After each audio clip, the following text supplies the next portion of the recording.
Cyberpunk 2077. Conversation surrounding the game continues to be heated and continues to permeate the world of gaming. Jason Schreier has been investigating what exactly went wrong behind the scenes, and so he released an article as detailed here in this Twitter post, and this is the article in question. Be sure to check it out. In my video, I'm going to kind of summarize the information relayed here, give you my thoughts, and also talk about the response that Jason got from Badowski, who posted the following statement in response. But before we get to that, let's talk about what Jason relayed in his article. So according to Jason, he spoke to 20 sources, both current and former CD Projekt Red staff, and one of the quotes that was shown in the article was, "A development process marred by unchecked ambition, poor planning, and technical shortcomings." Apparently, sources cited that there was a lot of focus on marketing and maybe not as much on the game itself, and just generally unrealistic timelines got in the way of the game being able to fully realize its ambitious vision. Now, one of the biggest claims the article makes is that the E3 2018 48 minutes gameplay presentation, apparently, this is almost entirely fake according to Jason's sources and articles. Here's the full quote from Jason. "CD Projekt hasn't yet finalized and coded the underlying gameplay systems, which is why so many features such as car ambushes were missing from the final product." There is technically a car ambush in the final game. It's just one scripted sequence. I don't remember if there's more than one of those, but even if there are not very many at all. A lot of people thought that was something that would happen dynamically as you play through the game, but it turned out to just be like one set piece, essentially, which was certainly a bit disappointing. And Jason continued, "Developers said they felt like the demo was a waste of months that should have gone towards making the game." Assuming this is true, it's certainly hard to disagree there. Months that could have gone into polishing the game, into finalizing its features, you name it. Or at the very least, they could have delayed the game to make up for those months lost, but the game came out the way it did. It launched way too early. The article also tackles some claims that Marcin, the co-founder of CD Projekt, made in his apology video that he released recently. Namely, that the company and studio didn't know how bad the issues were on last-gen consoles especially, but also PC has its own fair share of issues. Apparently, the sources that Jason Schreier spoke to stated that staff at CD Projekt knew about the rough state of the game, and they just simply didn't have time to fix all of them, and this further drives the point that the game should have come out probably in 2021. The game needed at least an extra year, maybe, of development. Though according to one of Jason's sources, there is one developer who apparently believed that the 2020 window was a joke and thought the game would ship in 2022. Assuming this is true, this may very well go to show the awareness of some devs about the state of the game, the scale of the ambition, and the far too limited time frame. And after seeing the state of things with Cyberpunk's launch, I think most people will agree with these sentiments, and the developers themselves would certainly know better. And apparently there were developers within the company who perceived this to be a ridiculous task, ridiculous enough that memes and bets were made about when the game would be delayed. Now, one of the major issues that CD Projekt stumbled upon during the development of the game apparently was technology. Obviously, Cyberpunk 2077 is a completely different beast from Witcher, not just in terms of genre, but also the technological necessities, because this is just a very different game. It's in first person, the world is structured differently, it's a contemporary setting, so on and so forth. So what happened was that CD Projekt was working on the new technology and the engine stuff that would enable this Cyberpunk 2077 vision, and that was done in parallel with actually creating the game. And one source apparently compared this to navigating a train while building tracks in front of you at the same time, like as you go. And that led to certain bottlenecks that essentially slowed the whole process down and made things less efficient. A good amount of devs were concerned about this, and when they asked leadership how they'd accomplish a project that is more technically demanding than Witcher in the same time frame as Witcher, they just said, "We'll figure it out," which, I don't know, to me sounds like another way of saying, In the article, Jason compares this mentality to the whole BioWare magic aspect that was reported in the Anthem expose, I believe it was. This idea that because a game studio has been successful time and again, leaders think that, they can just magically work things out. because they have in the past. But as we have seen time and again, that kind of mentality can only hold for so long before that rubber band snaps when you stretch it far enough. And we saw that happen with BioWare, with Anthem, and now we're seeing it with CD Projekt Red with Cyberpunk 2077. Further explaining all of this is this quote from the article that I think is worth highlighting that reads, "Even as the timeline looked increasingly unrealistic, management said delaying wasn't an option. Their goal was to release Cyberpunk 2077 before new consoles from Microsoft and Sony, expected in the fall of 2020, were even announced. That way, the company could launch the game on existing PlayStation 4, Xbox One, and PC, then double dip by releasing versions down the road for the next generation consoles."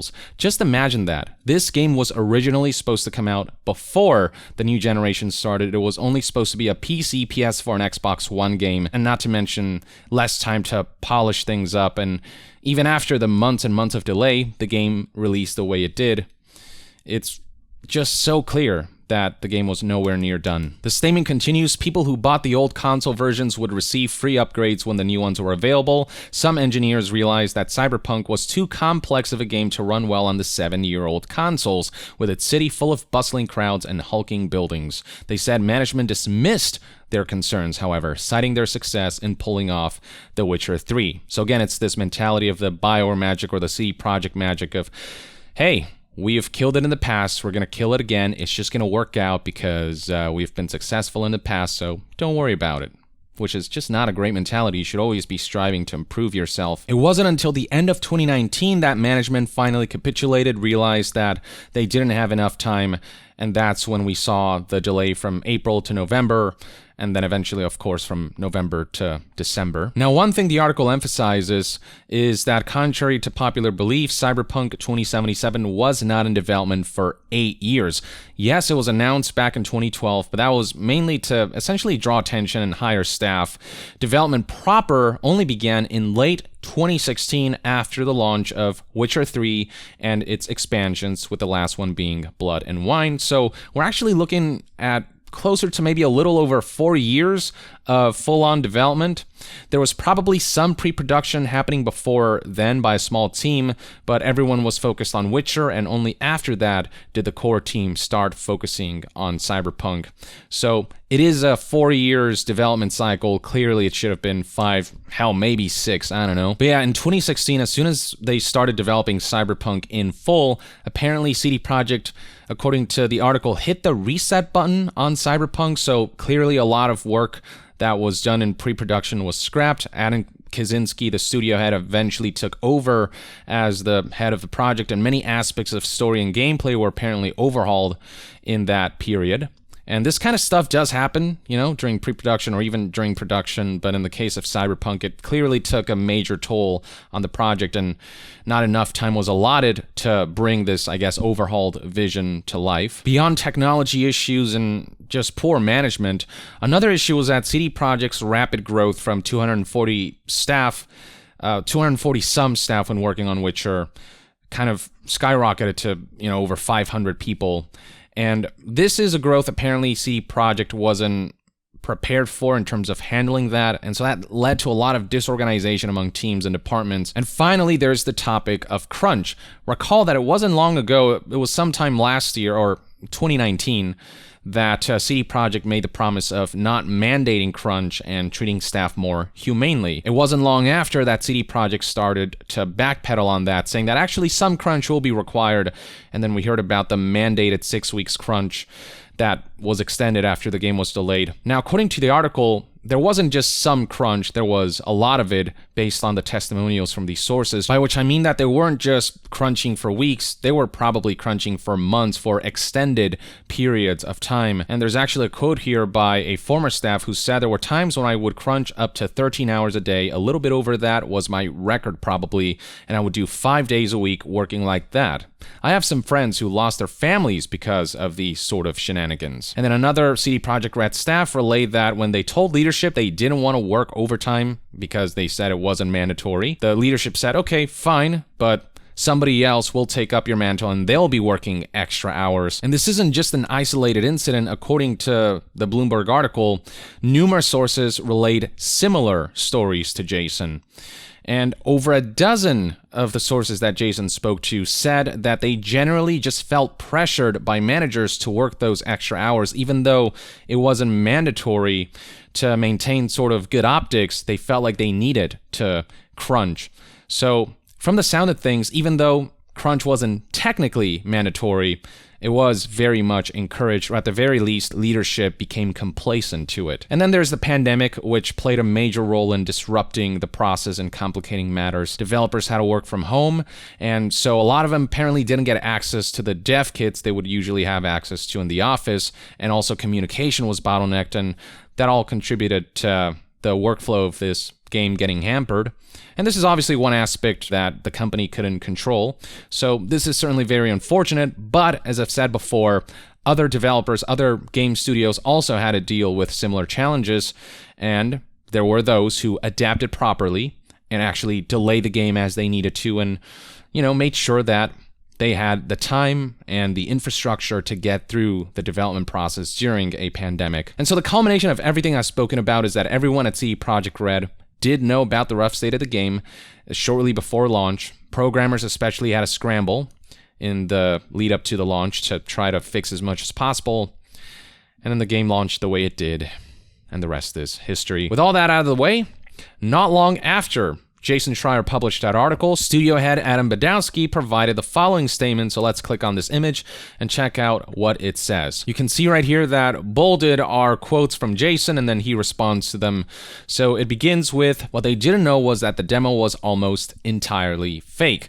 Adam's response to that states, it's hard for a trade show game demo not to be a test of vision or vertical slice 2 years before the game ships, but that doesn't mean it's fake. Compare the demo with the game. Look at the dum-dum scene or the car chase or the many other things. What the people reading your article may not know is that games are not made in a linear fashion and start looking like the final product only a few months before launch. If you look at that demo now, it's different, yes, but that's what the work in progress watermark is for.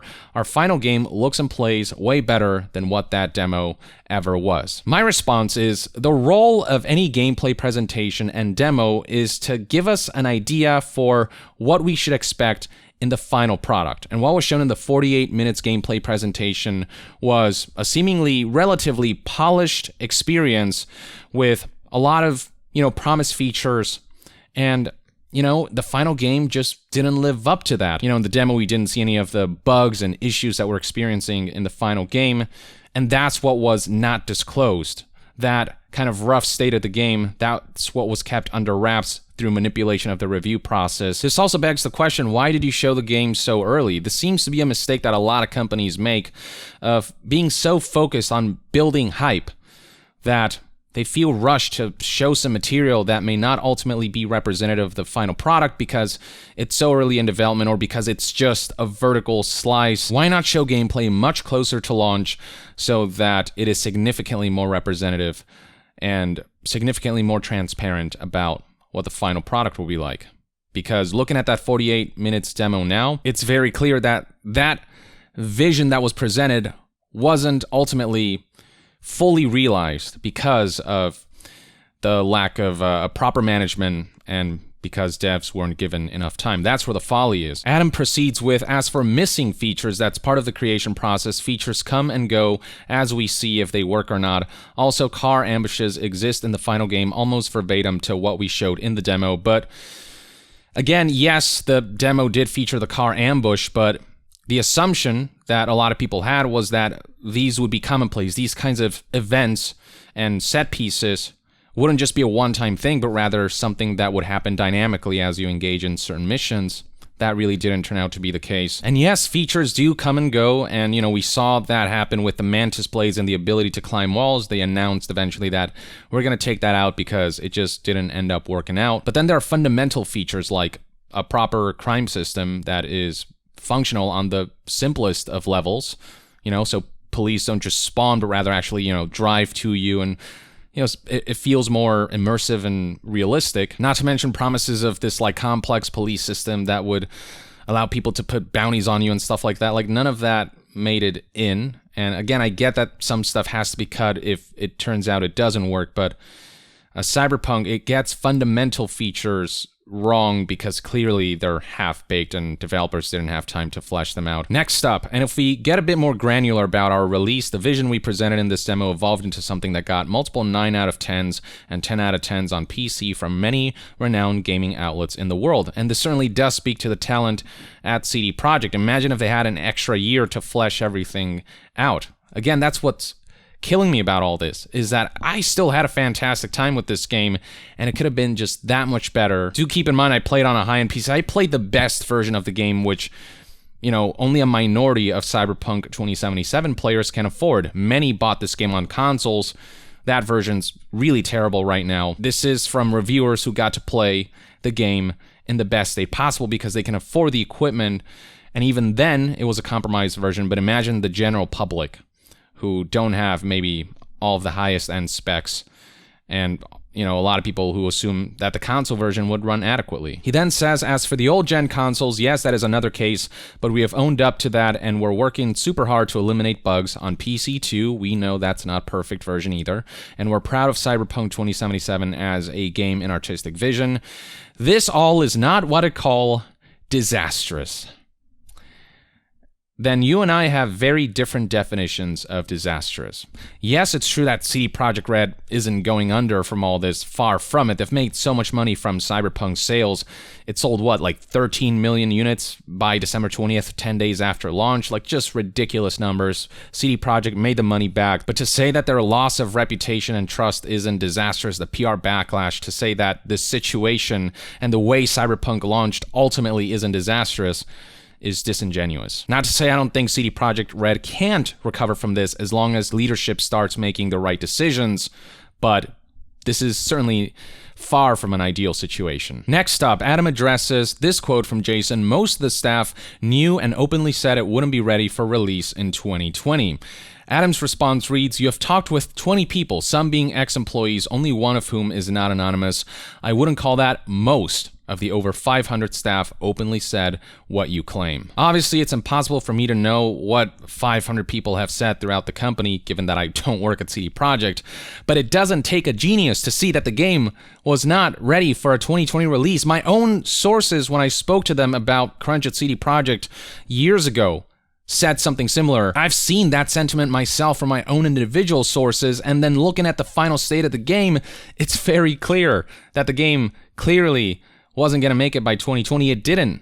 Ultimately, it's not really finished. So for him to be like, well, you know, you don't know what other people are saying, you just got testimonials from 20 people. Those 20 people are saying what is immediately obvious to literally everyone who has tried playing Cyberpunk or looking from the outside in at this whole situation. Finally, Jason's article apparently initially featured this quote: a few non-Polish staffers shared stories about coworkers using Polish in front of them, which violated company rules. So CD Projekt forces everyone to speak in English so that communication can be universal when, you know, sending out important work memo. Obviously in private they can speak in whatever language they want, but when dealing with game development stuff, the company is mandating that people speak in English so that everyone's on the same page. Jason's quote continues, made them feel ostracized. They said were their workers talking shit about them. And right here, Adam Kaczynski highlights that this is a multicultural company. It's unavoidable that they'll occasionally speak in different languages, but at the end of the day, the mandate for work-related communication is speak or write in English. Jason did backtrack on that specific reporting, saying that I do regret bringing up the language issue since it's gotten a disproportionate amount of attention and is not a particularly big deal. Worth noting, however, what Badowski doesn't address, the brutal crunch and the unrealistic timeline. I'd be happy to interview him anytime. And then Jason says right here, CD Projekt chose not to respond to specific questions or make Badowski available for an interview for our article, so it's interesting to see these comments arriving now. It definitely does feel like Adam is cherry-picking just a few issues that people have with Cyberpunk and addressing those, but plenty of other stuff that he doesn't relay or talk about or discuss. Aside from crunch, Adam didn't say anything about how the review process not only didn't send out console review copies, but also limited reviewers from showing their own gameplay footage. A lot of the issues with the game until the day the game launched. So yeah, overall, this isn't a particularly satisfactory response from Adam. I do think ultimately actions will speak louder than words, but the words spoken by CD Projekt thus far have come nowhere close to winning me over. If anything, I'm more apprehensive about things, seeing statements like these. But again, at the end of the day, what they do will matter more than what they say, and I hope that they will enact the proper changes to ensure a better development environment for the staff, and I hope they will ultimately end up bringing Cyberpunk 2077 back and making a No Man's Sky kind of comeback. At the end of it all, I do wish them the best of luck, because I know that Cyberpunk 2077 can be a very special game, and I felt it was special in a lot of ways, but also so many things got in the way of the experience remaining special from beginning to end. I do think there is an opportunity for the full potential to be realized if they plan things properly and do the right things. Until then, though, keeping our fingers crossed, let me know in the comments below what your thoughts and opinions are on Jason Schreier's article and on Adam Badowski's response, and then Jason's own responses. Drop a comment, and to be further updated on all things gaming news, reviews, and discussions, stay tuned right here on Young Yeah. I'll see you guys next time.